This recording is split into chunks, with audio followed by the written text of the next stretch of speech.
ɲɛtan ani 7 tanango sira Blanjokaw fe Sikaso mara la ni Bamako o waati kelen bɛ bɛn wulanɛgɛ ɲɛ kelen ma Washington DC Ameriki jamana faba kɔnɔ a y'aw bisimila bin tɛnɛ mɛ kalo tile 6 san 2024 kunnafoniw la kumabaw bɛna tali kɛ ninnu de kan ka kɛ ni kunnafonidilaw tɔgɔla don ɲɛnamayali ye n'o ye Journée internationale de la liberté de la presse Mali kunnafonidilaw ka tɔnba ɲɛmɔgɔ u ye laseli kɛ ka kɛ ni kunnafonidi taabolo gɛlɛyaw ye jamana kɔnɔ Niger jamana ɲɛmɔgɔw ye laseli kɛ ko sanubɔ dingɛ minnu labilalen tun don Chinois ka sanubɔ cakɛdaw ka bolo kan bɛɛ lajɛlen k'u ka baaraw ɲɔngiri ko kungosogo camanba de fagara ka sabu kɛ ji minɛ kojuguya ye nin yɔrɔ kofɔlen ninnu na u ka jamana kɛɲɛkaya fan fɛ Kenya sanji ka tiɲɛni nɔ kɛra sababu ye ka mɔgɔ 228 ɲɔgɔnnin bɔnɛ ni kunnafoni ninnu lasira u ka jamana ɲɛmɔgɔw fɛ kunu kari Israel jamana finitigiw ye laseli kɛ bin tɛnɛ sɔgɔmada joona fɛ ko Palestine jamanaden minnu bɛ Rafa tilebiyan fanfɛla la bɛɛ lajɛlen k'u ka minɛnw cɛ ko ka nin yɔrɔ kofɔlen bila ko k'a sabu kɛ u ka wulikajɔ larawulili baaraw ye ni marabolo fanfɛlaw ye ka kɛɲɛ ni kunnafonidilaw tɔgɔla don kɛrɛnkɛrɛnni ye min bɛ ɲɛnamaya diɲɛ fan bɛɛ ni a bɛ wele ko Journée internationale de la liberté de la presse o hukumu kɔnɔna la Mali kunnafonidilaw ka tɔn ɲɛmɔgɔba ni ale bɛ wele ko Modibo Fofana ye laseliw kɛ ka kɛɲɛ ni kunnafonidi yɛrɛ taabolo a n'a gɛlɛyaw ye VOA Banbara ka kunnafonidila Mamadu Kaba Jakite ale ka kuma baranin na ka bɔ Bamako Mali ni Burkina ni Niger bɛ situation min kɔnɔ a ma dogo mɔgɔ si la an kunnafonidilaw bibi na an tɛ se k'a fɔ ko liberté de la presse bɛ Mali kɔnɔ parce que ni kunnafonidila n'a b'a miiri siɲɛ 2 ka kuma dɔw fɔ o kɔrɔ b'a jira k'a fɔ ko a bɛ siran ka kuma a ka liberté yɛrɛ taabolo à 100%. Surtout an bɛ jamana minnu kɔnɔ insécurité fanga ka bɔ a kɔnɔ et puis an bɛ waati min na transition don kunnafonidila dun a da tɛ se ka maga kuma dɔw la a bɛ siran ka kuma dɔw fɔ n'o ye kunnafonidila sɔrɔ a bɛ fɔ min ma ko autocensure o bɛ n'a kɔnɔna na o kɔrɔ b'a jira a ka liberté taabolo à 100%. an kɔni an bɛ taabolo min na Mali kɔnɔ yan nɔ an tɛ se k'a fɔ ko an ka liberté b'an bolo à 100% parce que kuma bɛ kuma la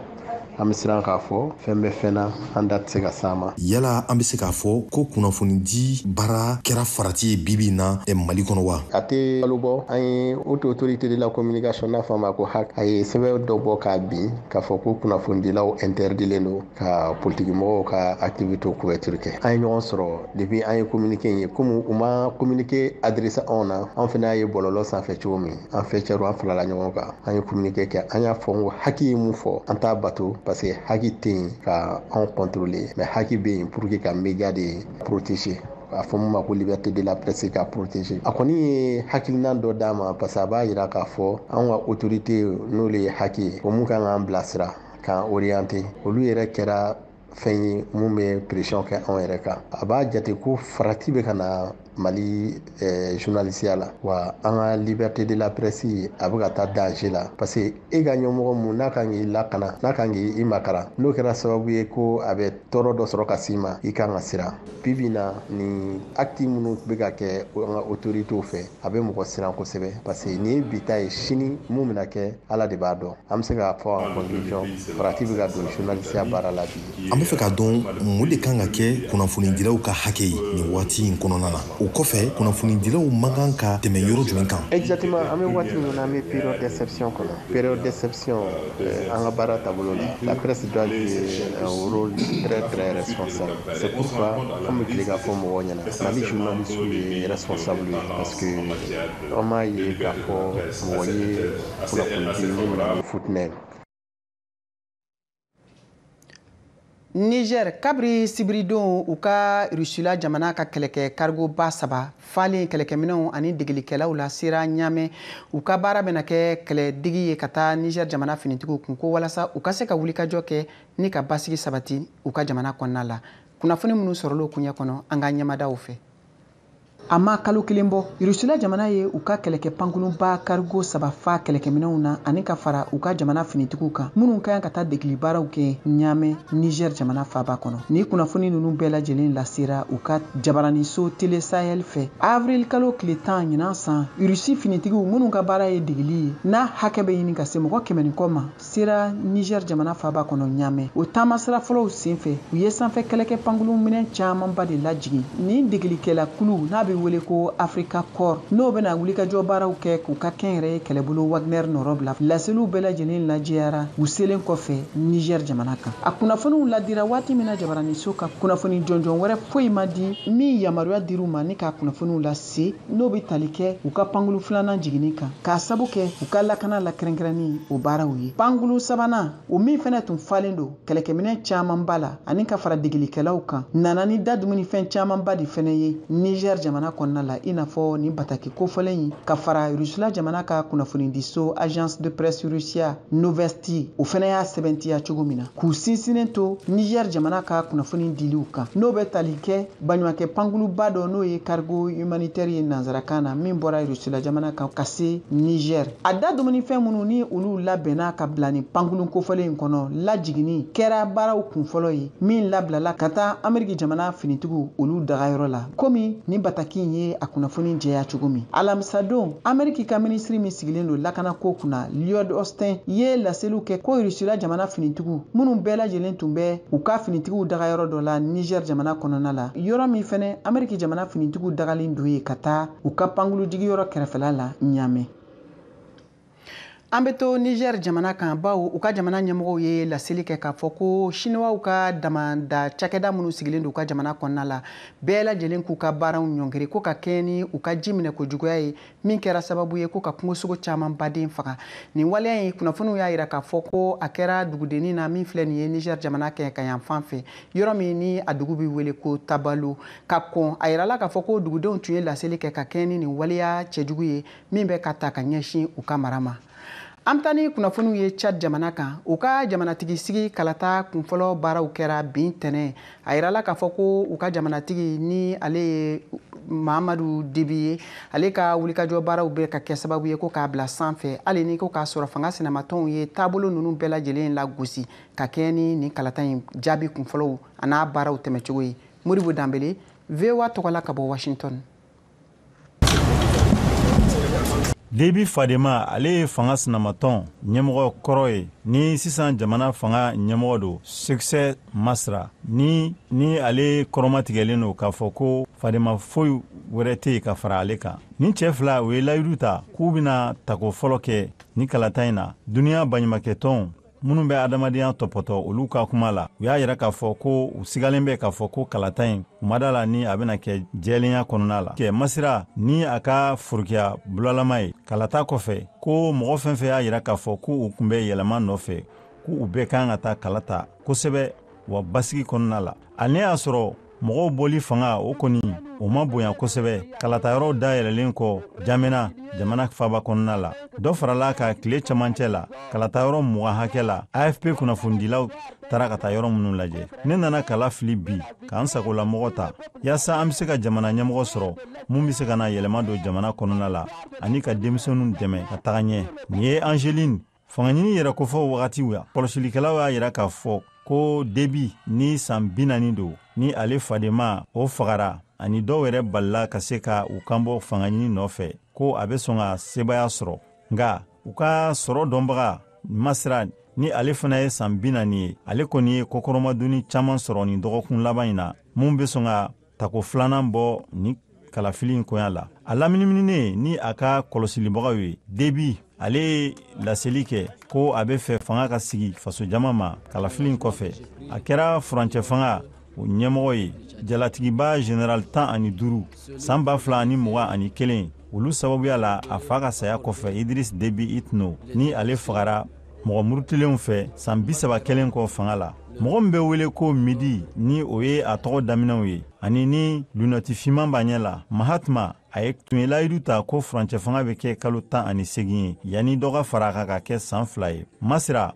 ale tun b'a fademaw la mun gɛnna ka bɔ jamana kɔnɔ nka segira ka na u ka sɔrɔ ka fanga ɲɛmɔgɔya o ta k'o di a ma janvier kalo tɛmɛnen cɛbɔ mɔgɔ 8 wɛrɛ olu siga kɛlen don k'a fɔ ko olu tɛna kɔni mɔgɔ caman sɔrɔ ni kalafili sen fɛ a ka ca ni mɔgɔ 8,000,000 ani mɔgɔ 200,000 ni murumuru ye minnu tɔgɔ sɛbɛnnen don ni kalafili sen fɛ ni duniya jamanaw ka keleya tɔnba ale kɛlen k'u a Chad jate k'a fɔ ko jamana 4nan don minnu ma sebaya tɛ jamana minnu na yɛrɛ de duniya kɔnɔna la a ka jamakulu tilalen kelen ye minnu bɛ taa san 10 ka taa bila san 24 na caman ni y'u siɲɛ fɔlɔ ye ka na kala fili. Kalafili in a kan ka daminɛ nɛgɛ ɲɛ 4 wagati ma. Jaabi olu makɔnɔnen don mɛ kalo tile 21 ni tako filanan bɔra la o bɛ kɛ juin kalo tile 22. Aw bɛ ka VOA Bambara ka Malikura kunnafoniw lamɛn nin waati in na an bɛ taa Togokaw fɛ baw olu ka wasaden kalata fɛnɛ daminɛna kunun kari a yirala k'a fɔ ko fanga sɛnɛmatɔnw ye sigiyɔrɔ 5 sɔrɔ wasabulon kɔnɔna la nka u ye jalaki kɔni bi jamana fanga kan k'a fɔ ko jamanatigi Faure Gnassingbé b'a fɛ k'i yɛrɛ sinsin fanga la min yirala kunnafoniw kɔnɔ fɛnɛ k'a fɔ k'u ka tɔn n'o ye Union pour la République UNIR olu ye 100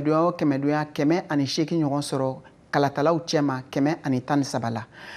Ka tɛmɛ hali bi ni kunnafoniw ye an taa Burkina Faso jamana kan jumadon u ka jamanaden caman ba bɔra Wagadugu dugu kɔnɔ ka nisɔngoya taama belebeleba dɔ kɛ ka taa Ameriki jamana ka lasigidenso da la taama min senfɛ u y'a yira k'a fɔ ko Ameriki jamana tun ye bataki dɔ labɔ bataki min senfɛ k'a ye jalaki bin olu ka jamana fanga kan. VOA Bambara ka kunnafonidila Bakasi Kura y'a ka kuma baranin tɛnkun a taamaden dɔw la n'o ye Abdul Wahab Kone ka bɔ Wagadugu an k'ale ka seereyaw lamɛn nin taama in kan.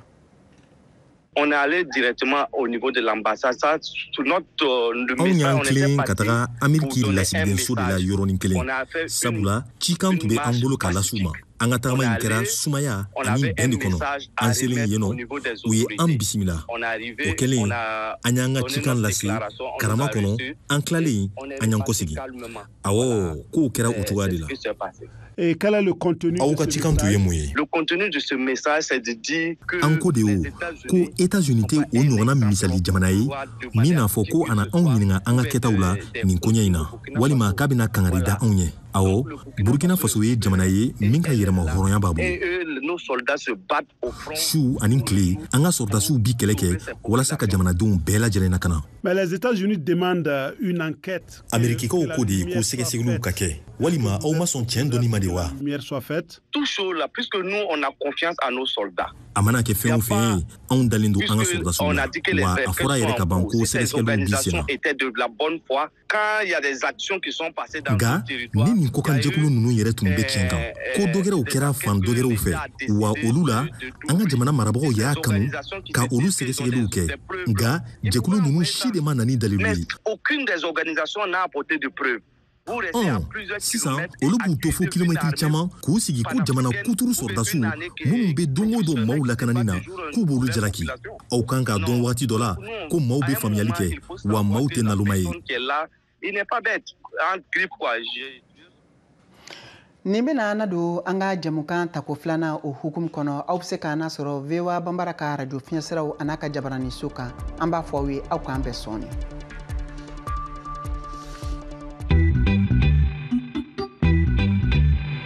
Salut Jenny. Salut Roger. Dans Vous et nous, on parle de sujets qui vous parlent. Dans Vous et nous, Africains et Américains se racontent et se rencontrent.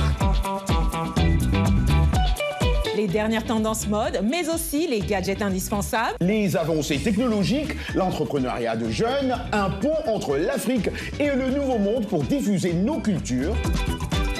Et les bons petits plats. Yum yum, une bonne ambiance avec nos invités. L'émission explore les réussites, les ambitions et les aspirations africaines. Elle montre une Amérique loin des clichés à taille humaine. Vous et nous. C'est vous. C'est nous. C'est vous et nous. An ka foli bɛ aw ye hali bi aw bɛ ka VOA Bambara ka radio fiɲɛsiraw kan a ka Malikura kunnafoniw lamɛn kɛrɛnkɛrɛnnenya la Bamakɔ n'a lamini o ye fiɲɛ turukala 102 fiɲɛsira ye. An bɛ taa ni kunnafoniw ye Keniyakaw fɛ yen jamana ɲɛmɔgɔw ye laseli kɛ kunun kari k'a fɔ ko sanjiba dɔ nana min kɛra sababu ye ko ka tiɲɛni don jamana kɔnɔna la mɔgɔ 200 ni mɔgɔ 28 ɲɔgɔn bɛ yen minnu bɛɛ lajɛlen ni bɔnɛna ko hali ni k'a sɔrɔ ni fiɲɛ kolonba in n'a bɛ wele ko cyclone tɛmɛna u ka jamana kan ka taa Tanzanie o fanfɛ yɔrɔw la. Mohamed Touré, VOA Bambara tɔgɔla ka bɔ Washington. Sanfiɲɛba Hidaya min ye nin farafina kɔrɔnfan jamana 2 ninnu tɔrɔ fanga bɔnɛnen kɔ a kɛlen kɔ ka don dugukolo kan sibiridon. Tanzanie jamana y'a jira karidon na ko ni sanfiɛba nin tɛ farati lase jamana ma tugun nga Nairobi y'a jira ko Kenya sanjiba bɛ ka na hali bi o min bɛ ka kɛ sababu ye ka dugukolo yɛrɛyɛrɛ wɛrɛw ni funti bila jamana tilebi fɛ baji dɔ y'a fɔlɔ walankata karidon sɔgɔmada fɛ ka polisiso dɔ dɔgɔtɔrɔso dɔ ani sugu dɔ fa Ahero sigida la Kisumu mara la polisiw y'o fɔ olu ma kunnafonisi di mɔgɔ fagalen kan nin ko nin n'a dakun ji hakɛ bɛ ka wuli ka taa fɛ ani Kisumu dugu kɔ kan siraba min bɛ Nairobi faba cɛ o bɔgɔdaga belebele min bɛ ji la kɔgɔjida la sibiridon butigiw datugulen don ani kɔgɔjida la bolifɛnw jɔra Zanzibar gunkulu kan sanjiba ni suruyalen sanjiba min ka bon ka tɛmɛ a cɔgɔkɔrɔ kan o kɛra kɔgɔjida lamini na nka tiɲɛni walima mɔgɔ si ma sɔrɔ Kenya jamana na o fɔnɔba ni fana ye jikuruba fiɲɛba ni sanjiba lase ama min bɛ se ka fanga bonya k'a daminɛ karidon na mɔnikɛla kelen sara dɔwɛrɛ tununa Muara y'o fɔ fanga ka jate fɛ waati jugu min kɛra kabini marisi kalo la o ye mɔgɔ 228 faga ka mɔgɔ 72 tunu mɔgɔ 212 ni kɔ bɔra u ka yɔrɔw la sugandeli fɛ walima fanga fɛ Isaac Muara y'o fɔ Kenya jamana kɔnɔko minisiri ye yamura di mɔgɔ o mɔgɔ ma min sigilen bɛ ba belebelew kɛrɛfɛ walima babili walima jidayɔrɔw 178 minnu falen bɛ ji la walima minnu bɛ ɲini ka fa o tigi ka bɔ o yɔrɔ la jumadon jamanakuntigi William Ruto ye kuma fɔ jamanadenw ye jumadon a ye waati jateminɛ nin wele ko balawu k'a jalaki ja ni sanjiba ka balawu siratigɛ la ka sababu kɛ sigida lakanani dɛsɛ ye Israel jamana finitigiw ye laseli kɛ bin tɛnɛ sɔgɔmada joona fɛ k'a fɔ ko Palestine jamanaden minnu ni olu bɛ ka taa u ka marabolo kɔnɔ min bɛ wele ko Arafa o tilebiyan fanfɛla la ko nin ma kofɔlen ninnu bɛɛ lajɛlen ka u ka minɛnw cɛ ka nin yɔrɔ kofɔlen in bila o waati kelen y'a sɔrɔ baɲumankɛ tɔnw ni a bɛ wele ko aide humanitaire olu bɛ wulikajɔ baaraw la Gaza walasa ko ka se ka dɛmɛ don ni da dumunifɛnw ani maaw dɛmɛli ye hali ni k'a sɔrɔ ko gɛlɛyaw bɛ u koɲɛ kɔnɔna la Mohamed Touré VOA tɔgɔla ka bɔ Washington. Welekan min kɛra ka ɲɛsi mɔgɔ bɔli ma o kɛra banbaliya juguyalen kɔfɛ Israel ni Hamas cɛ silamɛtɔnw ka ɲininiw kan walasa ka kalo 7 kɛlɛ ban kumaɲɔgɔnya senfɛ minnu kɛra dɔgɔkun laban na kɛr lajɛba mun bena kɛ cɛsiriba 2 wɛrɛw cɛ n'olu ye Amerik o ni Qatar ye olu tun bena kɛ jumadon Doha nga Egypte jamana kunnafonidila minnu ni jamanaw cɛ olu y'a jira ko kumaɲɔgɔnya ni jɔlen don gɛlɛden bingani dɔ kɔfɛ min ye Israel sɔrasi 4 faga karidon na Israel fanga ɲɛmɔgɔ Benjamin Netanyahu y'a lahidu ta ko a bena dugukolokan sɔrasiw ci Hamas kɛlɛcɛw kama Rafa ka sɔrɔ ka kɛlɛ banbali sima kɛ ani hali ni Amerik jamana wɛrɛw ani dɛmɛjɛkulu haminanko bɛ yen o yamaruya dantigɛlen ani waati dɔɔni kɔnɔ ka bɔ mɔgɔw la o laɲini ye ka mɔgɔw bɔ kojugu sira la wa a bɛ tugu gɛlɛnden fagaliw kɔ Israel sɔrasiw y'a fɔ ko o bɔra o yɔrɔ dɔ la min bɛ Rafa kɛrɛfɛ Gaza mara lakanani ani adamadenya dɛmɛ ɲɛmɔgɔ y'a jira bi tɛnɛndon ko Israel ka pankuru ye Al-Shuka ani Al-Salam gosi ani yɔrɔ wɛrɛ yɔrɔ 2 minnu yamarula ka bɔ yen tile 1 ka kɔ o ɲɛ Gaza dɛmɛjɛkuluba n'o ye duniya keleyatɔn ka cɛkɛda bolofara dɔ ye UNRWA y'a jira ko Israel ka bingani min kɛra Rafa o bena kɛ sababu ye ka siviluw ka tɔɔrɔ ni saya caman sɔrɔ a y'a fɔ fana ko ale tɛ k'a labɔ yen sɔrasiw ka kumalasela dɔ ɲiningara ko mɔgɔ joli bena kɛ ka bɔ yen o y'a fɔ ko jateminɛ kɛra mɔgɔ 100 ɲɔgɔn na nga Osama El Khalout n'o ye Palestine kalo bilenman ka lasigiden ye Rafa kɔrɔyanfan fɛ y'a jira ko Rafa woroduyanfan fɛ y'a jira ko mɔgɔ 250 ɲɔgɔn bɛ se ka bɔ yɔrɔ nin na o yɔrɔ min latigɛra o bɛ mɔgɔ 250 ɲɔgɔn ladon minnu caman bɔra Gaza mara yɔrɔ wɛrɛw la ka ban duniya keleyatɔ ka dɔɔnikɛlaw ye u ka fɔta jalaki jumadon musow ni denmisɛnninw ka fariyako min tɛ sɔn Gaza kabini Israel ni Hamas kɛlɛ daminɛna cɛ ni musoya fariya ko n'a fɔra ko mɔgɔ tununa fanga la. Chine jamanatigi Xi Jinping sera Faransikaw fɛ bi ntɛnɛn sɔgɔmada joona fɛ a yirala jateminɛlu kɔnɔ k'a fɔ nin tile fila taama bɛna tali kɛ u ka teriya sira min sigilen don kabiri san 60 o hukumu kɔnɔna la walasa ko Chine jamanatigi ka u ka teriɲɔgɔnya sira baaraw tɔw jinji u ka jamanatigi Xi Jinping ye a lase k'a fɔ ko nin taama in kun de ye walasa Chine jamana ni Nazarala tɔnba Union Européenne ka bolo di ɲɔgɔnma baaraw olu ka to senna ko hali ni ka sɔrɔ gɛlɛyaw ani gɛrɛntɛw ni kumaɲɔgɔnya gɛlɛn caman donna o koɲɛ kɔnɔ a y'a yira o senfɛ fɛnɛ k'a fɔ ko a b'a fɛ wulikajɔ teriya ɲɔgɔnya siraw ani bɛn ladilanni siraw bɛɛ lajɛlen u ka to Faransi jamana ani Chine jamana cɛ a ye min lase Faransi jamanatigi Emmanuel Macron ale ɲɛkɔrɔ.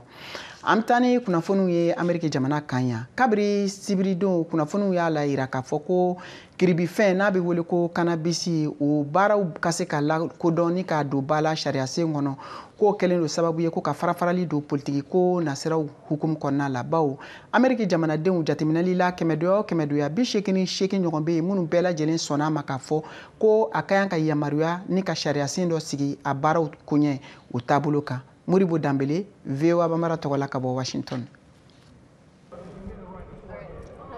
Faso jama kilancɛ bɛɛ yɔrɔw la yɔrɔ min na marijuana ni ale dagalen don yɛrɛ nisɔndiya waleya o hukumu kɔnɔna la nka cannabis a dagalen tɛ ale bi Ameriki jamana ka foroba sariya o hukumu kɔnɔna la ni ale kɛlen don k'a bila a sanga ni héroïne walima LSD olu kiribikiribifɛnw ye ni olu tali dɔgɔtɔrɔw ka sira kan o ma lakodɔn wa a yelen bɛ k'a fɔ i n'a fɔ fɛn dagabali don.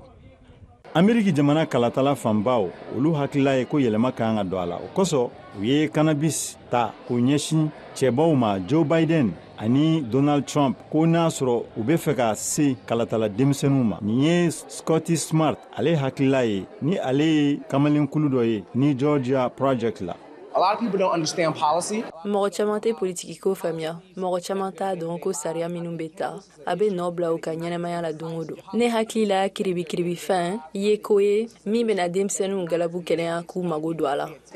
An ka janjo mun kɛra cannabis kiribikiribifɛn kan ani lajɛrɛ mun kɛra Washington kalo daminɛ la kulu bilabaga sen kan Caroline Phillips ko Biden walima Trump simu ka layidu labato. Ni fanga fila bɛ ɲɔgɔn sɔrɔ yɔrɔ min na u ye u ka baara kelen kiribikiribifɛn kan mun tɛ hakili minɛ wa a bɛ falenna fanga minnu tɛmɛna u ye layidu ta anw ye nka si ma lawaleya.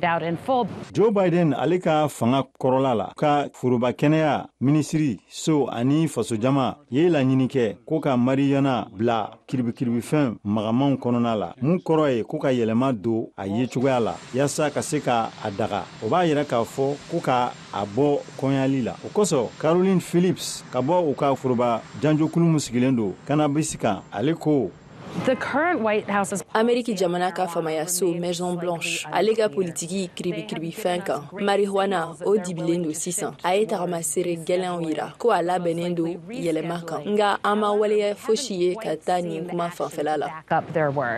San 2018 jamana ɲɛmɔgɔ Donald Trump tun ye laseli kɛ ko a bɛ sɔn ka kokɔrɔmadoli kɛ la mun ye wulikajɔ minnu tun bɛ sen na ko ka foroba kɔni marijuana kan ani ko ka a to Ameriki dugu yɛrɛ ma u ka a ko ɲɛnabɔ o sariya a ma ta fiyewu Ameriki wasaden soba fɛ. Salon Donald Trump ye laseli kɛ kunnafonidila dɔ ye ka bɔ Newsmax olu ka jabarani na ko ɲininiw y'a yira k'a fɔ ko marijuana a ka kuma la ko a ye kojuguba de kɛ ko mɛ o bɛɛ la kalafili fanfɛla la ko a ka di mɔgɔw ye kosɛbɛ. Yɛlɛma Ameriki kalatalaw jogo la ka ɲɛsin marijuana ma o jaabi bɔra Gallup ale ka dasumusumuni dɔ kɔnɔ. Salon baluku 170 olu y'a yira k'a fɔ ko olu fɛ ko ye ko k'a daga o ka ca ni mɔgɔ hakɛ minnu tun b'a la k'a fɔ ko olu sɔnna ko a ka yamariya san 2000 wagati la. Morgan Fox ale ye ɲɛmɔgɔ ye u ka kulu min sigilen don foroba kulu min sigilen don yɛlɛma ka se ka don sariya la ka ɲɛsin marijuana ma.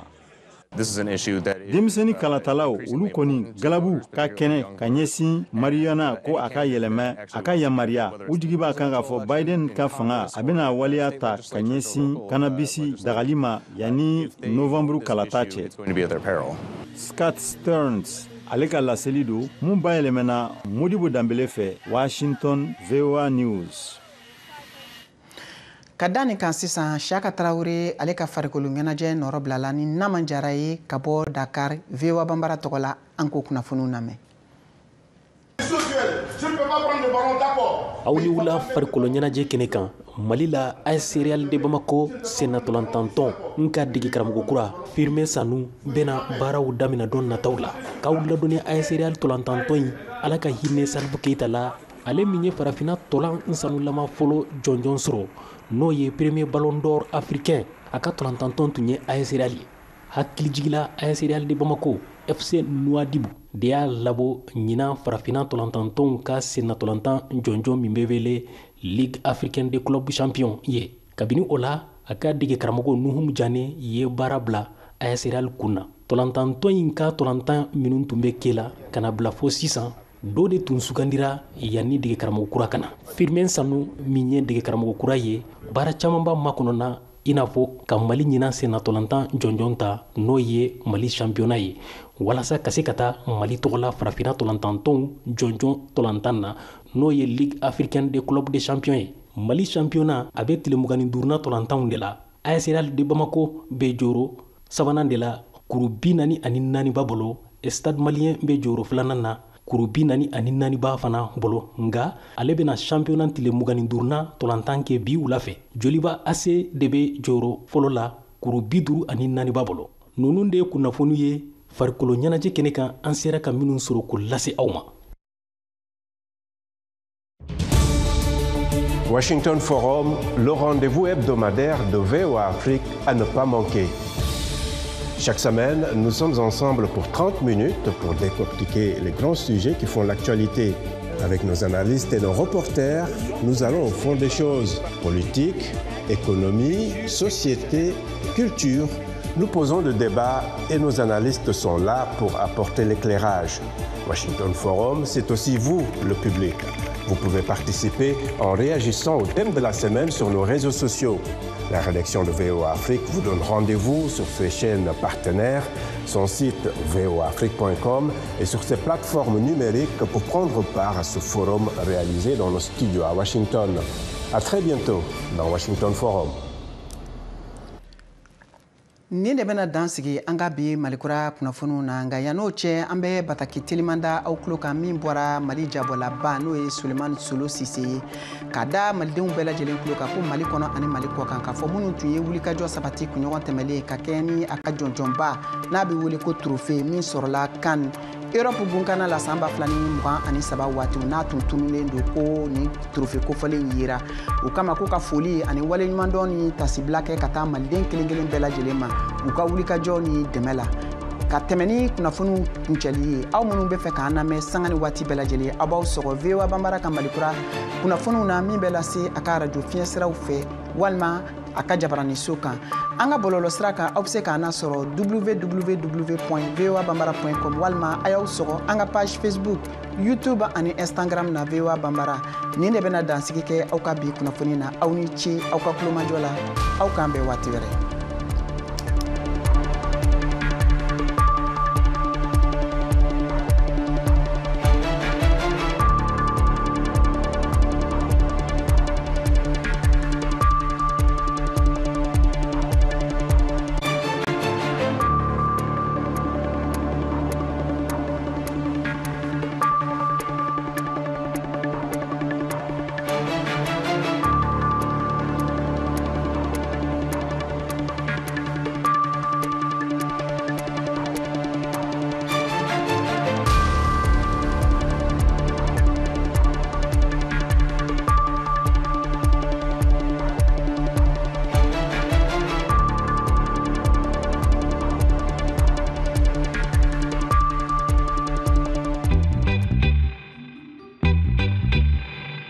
Salut Jenny. Salut Roger. Dans Vous et nous, on parle de sujets qui vous parlent. Dans Vous et nous, Africains et Américains se racontent et se rencontrent.